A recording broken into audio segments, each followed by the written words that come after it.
l'instant la Bretagne et le Finistère, et on va se recentrer sur notre territoire qui nous accueille aujourd'hui, et on va évoquer le cas de la ville de Poitiers, mais aussi de l'agglomération.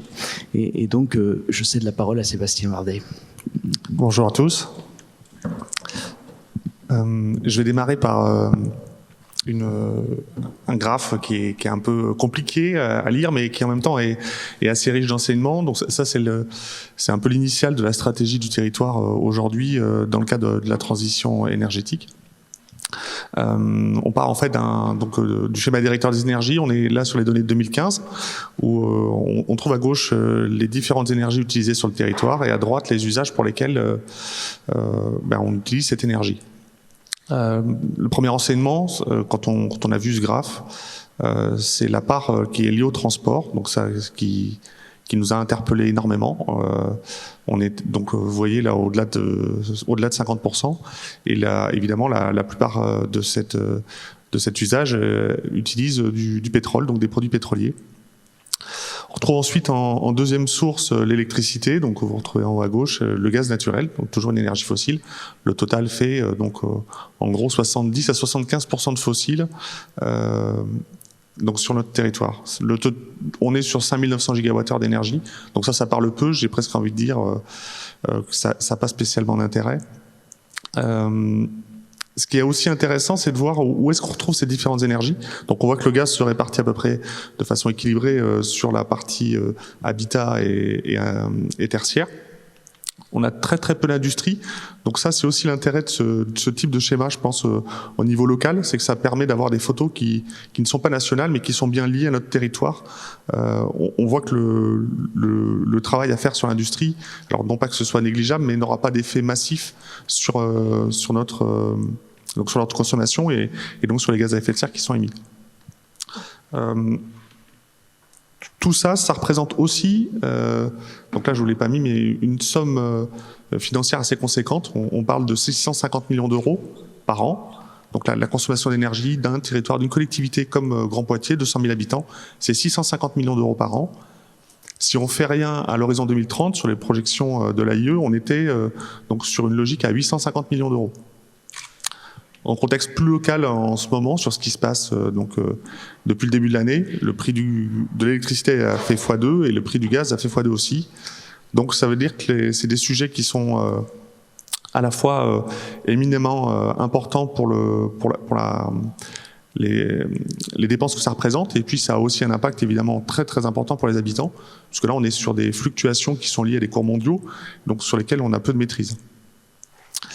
Donc sur la base de ce schéma, on a ensuite élaboré un PCAET, où là je vais encore vous parler d'énergie. Donc vous voyez que la traduction de ces 5900 gigawattheures, on a fixé un objectif à 2030 qui était de réduire à 25% cette part, et d'augmenter en même temps la part d'énergie renouvelable. J'en ai pas trop parlé sur la première slide, mais on avait beaucoup, finalement l'énergie renouvelable se résume à de la chaleur thermique, du bois principalement, un tout petit peu de réseau de chaleur.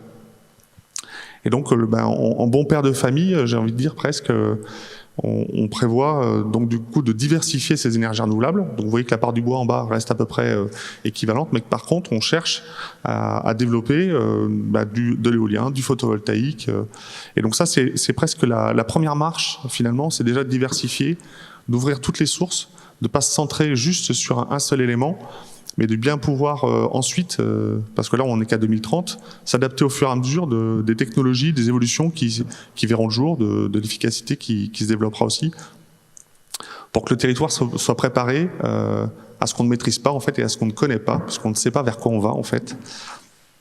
Donc voilà, l'effort pour revenir sur la réduction porte principalement sur les transports. Là, dans la stratégie ou dans les éléments qu'on a pu apprécier, on est à la fois sur des évolutions technologiques liées à l'efficience des moyens de transport, mais aussi sur le changement des pratiques. Donc en fait, ça se fera, de notre point de vue, sur deux axes assez forts. Donc à la fois peut-être des mutations de type d'énergie. On utilise encore une fois beaucoup de pétrole pour la mobilité. C'est des choses qui doivent changer. Et puis donc, je le disais, augmenter l'efficacité. Et ça, la technologie amènera une forme de réponse. Je n'ai pas parlé de gaz à effet de serre.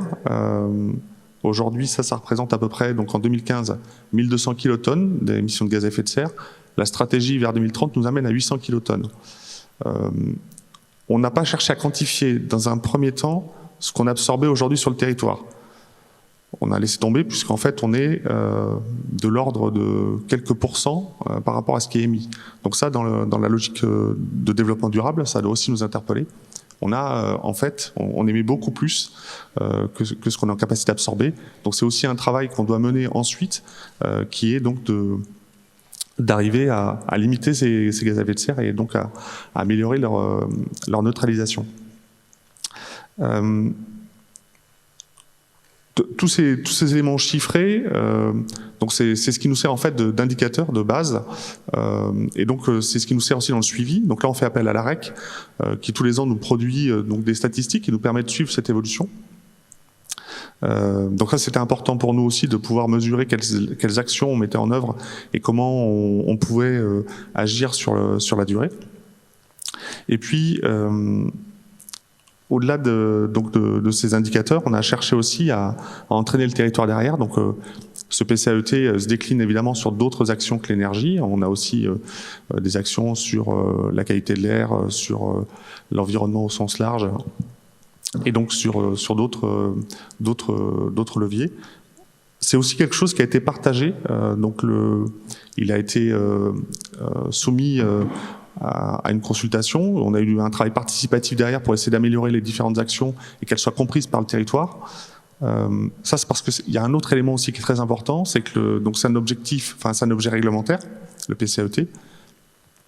On a tendance à penser que c'est l'objet de Grand Poitiers, et en fait, Grand Poitiers, dans toutes ses consommations d'énergie, ne représente que de la même façon quelques pourcents. C'est-à-dire que même si Grand Poitiers demain était très très vertueux en tant que collectivité, ça ne règle en rien le problème, puisqu'on représente, je crois, c'est 1 à 2% de la consommation d'énergie du territoire. Donc là, ça c'est ce qui fait peut-être la transition avec la suite, c'est que l'objectif pour nous, finalement, c'est comment est-ce qu'on entraîne les autres, comment est-ce qu'on partage ces constats-là, pour que du coup demain, Grand Poitiers ne soit pas le seul à porter les objectifs de Grand Poitiers, mais que ce soit bien l'ensemble des acteurs qui soient engagés là-dedans. On est aidé par l'ADEME en cela. Donc là, je vous prends deux actions en particulier qui ont cours et sur lesquelles on travaille en ce moment. Donc c'est un contrat unique de transition. Donc on est une des 10 collectivités en France qui a été choisie par l'ADEME pour travailler sur ces sujets. Donc on a droit à un financement particulier. Et donc on a choisi de travailler sur donc principalement des recrutements, et donc 4 postes nouveaux qui ont rejoint nos effectifs, pour justement travailler à comment est-ce qu'on peut aider, entraîner les autres. Donc là, je vais peut-être pas tous les balayer. On en a un particulièrement donc qui va travailler sur la partie bois et biomasse. Là, l'idée, c'est d'essayer de partir de la filière, donc de se poser des questions sur l'usage qu'on a de cette ressource-là aujourd'hui sur le territoire. Comment est-ce qu'on peut développer la production et quels usages on peut avoir du bois. Alors, à la fois peut-être un usage, j'ai envie de dire classique, qui va être la combustion et le chauffage, mais aussi dans l'usage de stockage carbone. Je l'évoquais tout à l'heure, on stocke assez peu le carbone.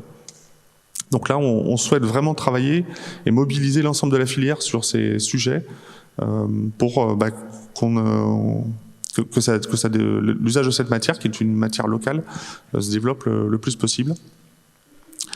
L'autre pièce du puzzle, la puzzle verte, donc c'est celle sur laquelle on mise pas mal en ce moment. Donc là, c'était un volet qu'on avait un peu laissé de côté, parce que vous avez vu que dans les premières slides, on parle beaucoup finalement d'habitat, de tertiaire, et les entreprises, on les avait laissées un petit peu de côté, puisqu'on avait une partie industrielle.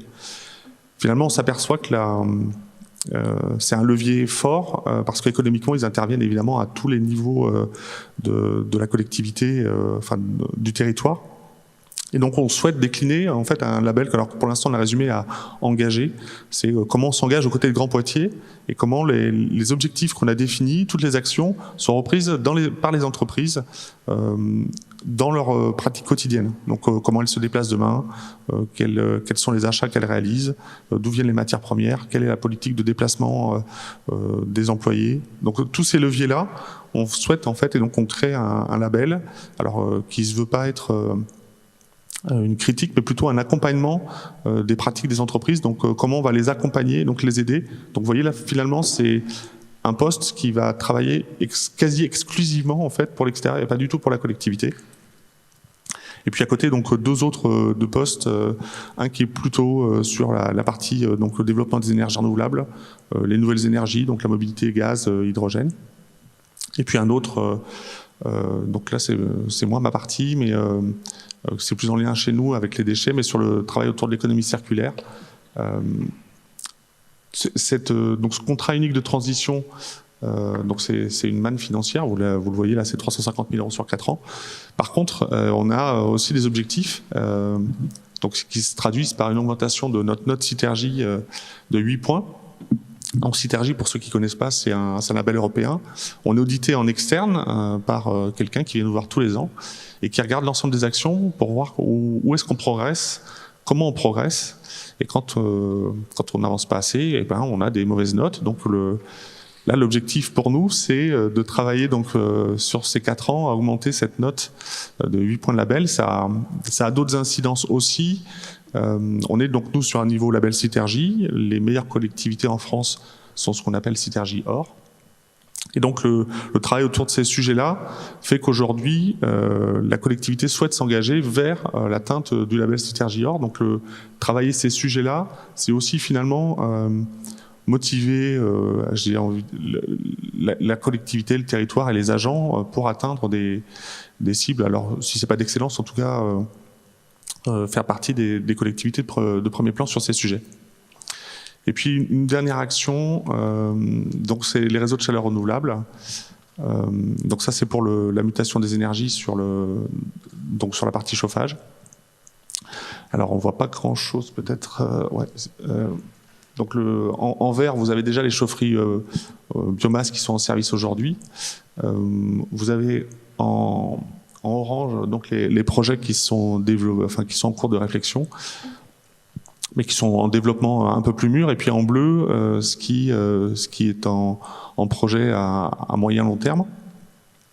Ça, c'est une autre action donc, sur laquelle on se lance, c'est d'utiliser le socle finalement que représente la collectivité par les besoins de chauffage de ces bâtiments pour initier des projets de réseau de chaleur qui permettront donc ensuite de mettre à disposition cette énergie des bâtiments qui sont situés à proximité. Donc vous avez un petit zoom en bas à droite sur la partie de Poitiers, et donc on a notamment aujourd'hui un réseau de chaleur qui couvre plutôt la partie est, et vous voyez que la stratégie à moyen long terme, c'est finalement d'avoir ce service-là déployé sur l'ensemble de la ville, à centre, pour que tous les gros équipements qui donc ont une consommation d'énergie assez élevée puissent se connecter et bénéficier de cette énergie renouvelable. Donc là, c'est la collectivité qui œuvre, on se sert de nos socles de nos consommations pour pouvoir permettre donc à d'autres de bénéficier de ces infrastructures. Voilà. Merci beaucoup pour cette synthèse des actions engagées par Poitiers et Grand Poitiers.